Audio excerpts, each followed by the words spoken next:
শুধু পীর ধরলে চলবে না, পীরের হাতে হাত দিয়ে আস্তাগফিরুল্লাহ রাব্বি মিন কুল্লি যামবি ওয়া তুবু ইলাইহি পড়লে চলবে না, শুধু ওই সে পাগড়ি ধরে তওবা করলে চলবে না। পাগড়ি ধরে তওবা করলে তাতে আত্মার কি হইল?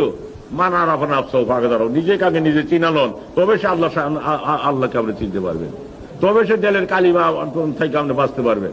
আর তা নাও করতে পারেন, ওই যা পাগড়ি ধরে আপনি আস্তাগফিরুল্লাহ রাব্বি মিন কুল্লি যামবি ওয়া তুবু ইলাইহি পড়লেন আর না পড়লেন তাতে কিছু আসবে যাবে না। আর পীর মকসেদ না, পীর মকসেদ না, মকসেদ হচ্ছে আল্লাহ তাআলা।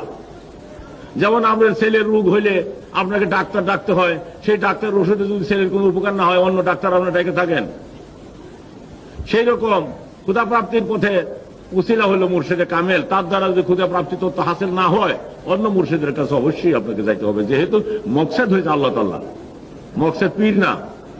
ক্ষুধা প্রাপ্তির পথে আমরা যে কোনো অবস্থায়, যে কোনো পরিবেশে, যে কোনো ব্যবস্থা আপনার করণীয় এবং করতে হবে আপনাকে, তাছাড়া ক্ষুধা প্রাপ্তি তো হাসিল করা অত সহজ নয়।